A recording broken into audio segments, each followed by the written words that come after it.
Bonsoir tout le monde. D'abord, j'aimerais préciser que si je fais la présentation aujourd'hui, mais c'est un travail qui a été fait d'une part avec ma collègue Urvana Kwako qui ne pouvait pas être là ce soir, et aussi du travail que j'ai fait avec un de mes étudiants, Vincent Thériault, donc je voulais le mentionner. Alors, j'ai eu un mandat du comité scientifique, et d'ailleurs tous mes collègues qui sont ici, c'est d'une part d'être dynamique et original.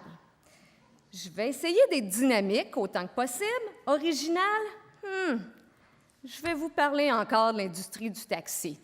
Je sais que vous avez entendu parler d'Uber. Je sais que j'en ai parlé lors d'un workshop, d'une présentation. Je m'excuse auprès de mes collègues qui m'ont déjà entendu en parler à plusieurs reprises. Cependant, je vais essayer d'être original à l'intérieur de ça.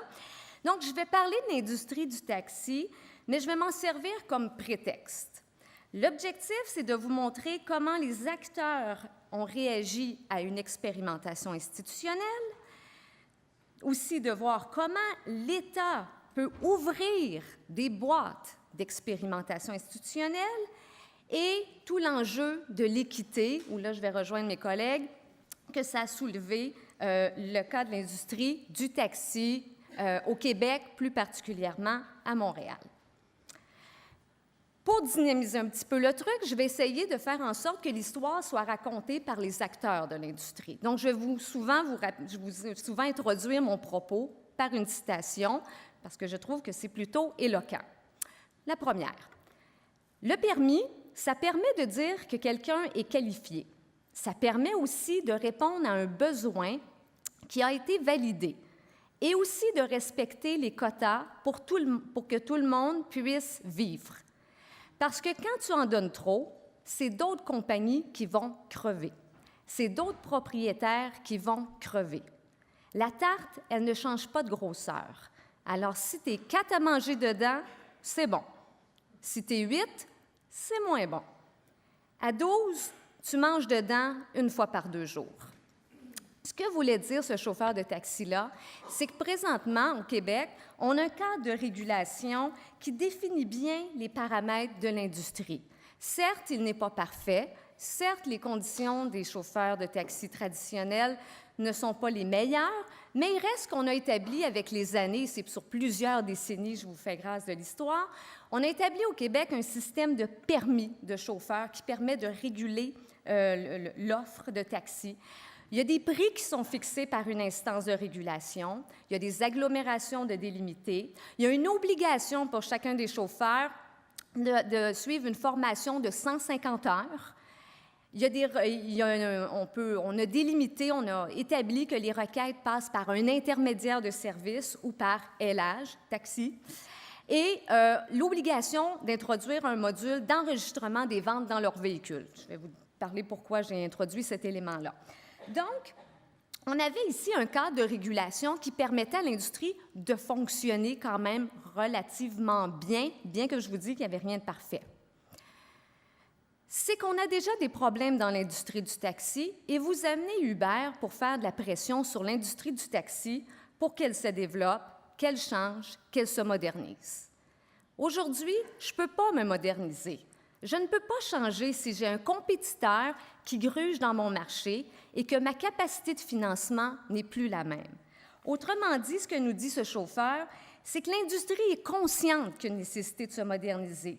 Mais dans le contexte actuel, on ne lui donne pas la chance à cette industrie de s'adapter, de se moderniser, parce qu'il y a des nouveaux acteurs qui sont entrés sur le marché et ces acteurs-là ont reçu l'aide de l'État, des gouvernements.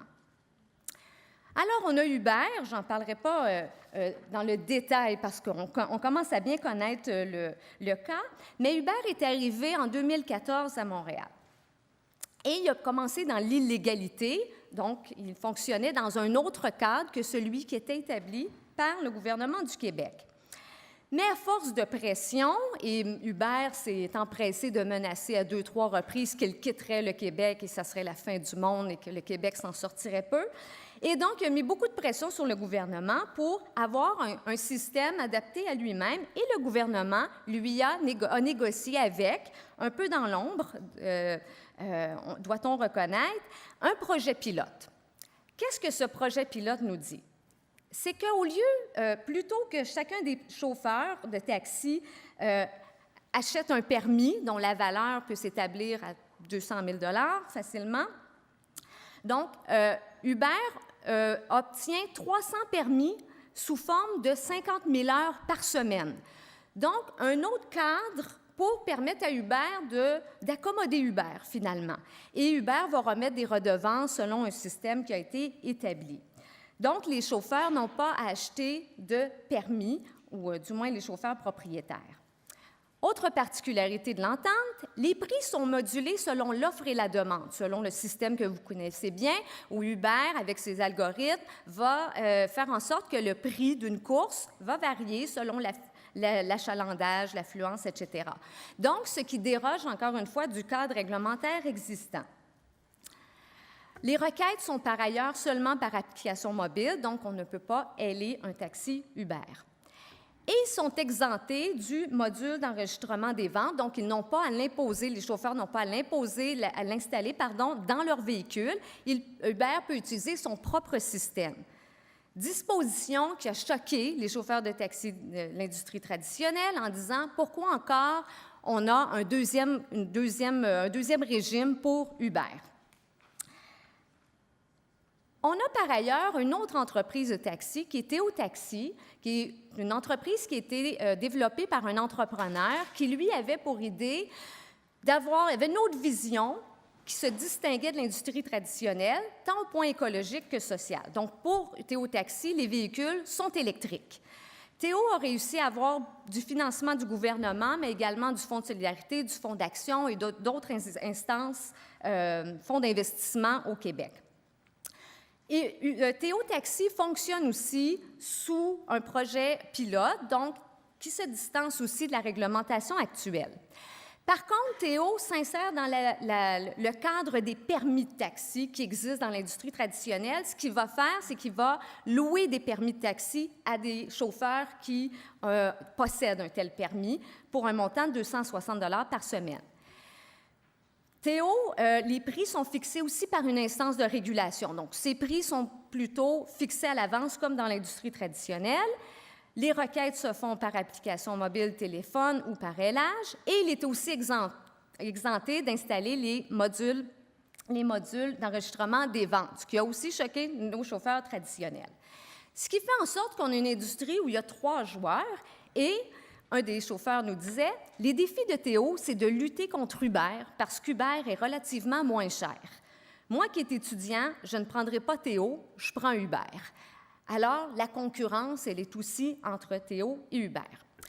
Mais les deux industries ont aussi un modèle social, je vous dirais, qui se distingue. Moi, en tant que chauffeur Uber, je suis content parce que j'ai de la job. Le taxi traditionnel est fâché parce que son permis est dévalué. Mais moins de clients, donc les échéanciers pour payer son permis ne sont pas respectés. Il peut même tout perdre parce qu'il a quand même investi 200 000 $. C'est légitime de revendiquer ce qu'ils ont à revendiquer. Donc, une compréhension de la part des chauffeurs de Uber de ce que peuvent vivre les autres chauffeurs de taxi. D'ailleurs, certains l'industrie traditionnelle sont passés chez Uber. Mais ce que ça montre, c'est que le chauffeur Uber ne part pas avec une dette, contrairement aux chauffeurs de l'industrie traditionnelle. Donc, les chauffeurs Uber utilisent leur propre véhicule. Ce sont des travailleurs autonomes. Et eux autres, contrairement à l'industrie traditionnelle et Théo, on leur exige, en vertu du projet pilote, une formation de 35 heures et une formation qui est donnée par Uber, alors que pour les chauffeurs traditionnels, c'est 150 heures de formation donnée par une instance de régulation qui est le Bureau du taxi de Montréal. Et une évaluation aussi, comme vous connaissez, par l'application. Les chauffeurs sont évalués par l'application. La paye est déposée chaque semaine le jeudi soir à minuit. La fin de semaine dernière, quand j'ai travaillé, c'était mort. Mais j'ai eu une paye pareille. Un chauffeur de taxi traditionnel, s'il n'a pas de clients, il n'a pas d'argent. Ici, on voit bien que le modèle social de Théo Taxi se distingue. Donc, ce sont les véhicules de la compagnie, qui sont des véhicules électriques. Donc, les chauffeurs se rendent sur les lieux de l'entreprise le matin, vont récupérer une voiture et le soir vont la rapporter. Ce sont des travailleurs salariés qui sont payés 15 $ de l'heure minimum. C'est un engagement de l'entrepreneur qui a parti Théo Taxi, qui d'ailleurs a déjà milité aux côtés de la FTQ lors d'un forum social en 2016 pour le salaire minimum à 15 $. Il y a 2 semaines de vacances payées et autres avantages qui sont respectables. Et ils sont soumis à une formation aussi de 150 heures, comme dans l'industrie traditionnelle, et subissent des processus d'évaluation comme on voit en entreprise généralement, donc beaucoup moins arbitraires. Alors, qu'est-ce que ça nous dit? Pourquoi ces changements sont survenus, les projets pilotes, et quels sont ces effets? Ce qu'on veut, c'est ramener la paix. Ce qu'on veut, c'est d'aller chercher un consensus. Il faut améliorer le cocktail de possibilités de transport et freiner l'usage de l'auto-solo. Si tout le monde y met du sien, on va y arriver à construire quelque chose qui va nous permettre de nous démarquer à l'échelle internationale. Ici, 2 citations qui viennent de représentants de l'État, du gouvernement, alors au pouvoir, lorsqu'il y a eu l'adoption des projets pilotes. Il y a eu une véritable confrontation au sein même du gouvernement. D'une part, il y avait la vision de ceux des ministres du Transport, qui défendaient le système de régulation actuel et qui disaient « Uber doit s'insérer dans ce système-là. C'est à prendre ou à laisser ».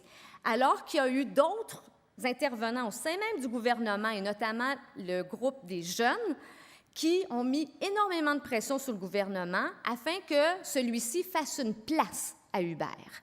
Et c'est ce groupement-là qui a eu gain de cause au final parce qu'il y avait un premier projet de loi qui avait été passé, qui avait été applaudi par le regroupement des travailleurs autonomes du syndicat des métallos, qui regroupe plus de 4000 travailleurs dans l'industrie du taxi, du camionnage, qui regroupe finalement, qui offre des services à des travailleurs autonomes. Donc, il y avait un premier projet de loi qui avait été applaudi, mais qui a été modifié par la suite suivant les pressions qui ont été, que le gouvernement a subies d'un certain groupe au gouvernement. Donc, on est passé dans un premier temps au gouvernement de l'inaction, parce que pendant les 2 premières années où Uber est arrivé, le gouvernement, sachant même très bien qu'Uber était dans l'illégalité, a absolument rien fait. Et après, on va voir, il y a eu des pressions pour que le gouvernement agisse et il a décidé de choisir un modèle qui accommoderait les 2 nouveaux modèles d'affaires tout en maintenant l'écosystème des permis. Mais on s'entend qu'on est dans un système à 2 vitesses. Donc, on a utilisé le levier de la réglementation temporaire parce qu'il s'agit d'un projet pilote qui est valable pour une durée de 2 ans avec possibilité de prolonger pour 1 année. Les 2 projets pilotes viennent d'être prolongés, c'est-à-dire, donc c'est en 2019, l'an prochain, que le gouvernement va devoir se positionner plus clairement sur ces questions-là. Pourquoi les projets pilotes? Pourquoi cette stratégie-là? On peut y mettre des hypothèses pour gagner du temps, pour tester de nouveaux modèles, étudier ses effets ou laisser mourir à petit feu l'industrie. Oui, avec l'arrivée d'Uber, j'ai participé à des manifestations parce que c'est de la compétition déloyale. S'il y a eu un effet positif d'Uber pour l'industrie du taxi traditionnel, c'est d'avoir généré des mobilisations. Il a toujours été difficile historiquement dans l'industrie du taxi de mobiliser les travailleurs, mais l'arrivée d'Uber a eu un effet vraiment de regrouper, de mobiliser. On a eu le regroupement des travailleurs autonomes des métallos, mais également l'Association haïtienne des taxis, qui ont vraiment mis en place des actions publiques pour contester l'arrivée d'Uber. Donc, des manifestations, on a notamment menacé de bloquer le Grand Prix de la Formule 1. On a sorti la campagne « Sauvons le Québec d'Uber » pour réagir à la campagne Uber qui disait « Sauvons Uber Québec ». Alors, il y a eu vraiment plusieurs mouvements de cet ordre-là, et également des recours dans les tribunaux. Vis-à-vis Théo, comment les travailleurs ont-ils réagi? Syndicalisation, la semaine passée, qui vient d'être confirmée. Quand j'ai commencé à travailler ici, il y a 2 ans, c'était une belle entreprise avec une image verte parce qu'elle se souciait de l'environnement. Aujourd'hui, elle est juste verte parce que la direction pense qu'à l'argent. Évidemment, tout ça vient d'arriver. Il faudra valider un peu plusieurs éléments des motifs de syndicalisation qu'on n'a pas eu le temps d'étudier pour l'instant, mais clairement, il y avait une insatisfaction. Ce qu'il faut retenir, c'est que, et je cite ici les propos d'un des acteurs importants, M. Jean de l'industrie du taxi, « Le gouvernement a pris des décisions politiques qui ont un impact dans la vie des milliers de chauffeurs et propriétaires de taxis, alors que ceux-ci ne font que respecter la loi. » D'où le problème de l'équité.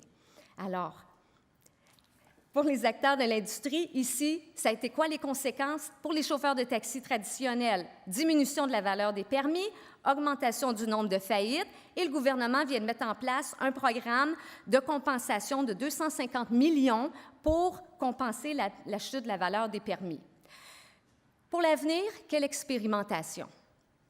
On avait un système de régulation. Avec Uber, on s'est en allé vers la dérégulation. Il y a eu un petit mouvement de re-régulation, je n'ai pas eu le temps de vous en parler, mais le gouvernement a resserré un petit peu le projet pilote. Et vers où on peut s'en aller, et là je vais conclure là-dessus, Dalia, peut-être qu'on peut renégocier à partir du système actuel, mais peut-être que l'idée, c'est de sortir du paradigme dans lequel on est, que ce soit Uber, que ce soit Théo, que ce soit l'industrie traditionnelle du taxi. Pourquoi on ne pourrait pas penser à l'industrie du taxi pour tous les acteurs? Et il y a une volonté des acteurs et du regroupement des travailleurs autonomes de s'asseoir et de travailler à la modernisation de l'industrie. On a d'un côté le système public de transport, train, métro, autobus, bien organisé, public, syndiqué. De l'autre côté, on a l'industrie du taxi, système privé, avec des conditions qui ont toujours été assez difficiles. Pourquoi on ne pense pas à la mobilité de façon beaucoup plus intégrée? Pourquoi on ne pense pas en intégrant des valeurs, des enjeux économiques, mais aussi sociaux et écologiques? Donc, peut-être qu'il faut s'en aller vers un modèle beaucoup plus intégré et qui soit axé sur une idée, un narratif de la mobilité. Voilà. Excuse-moi d'aller.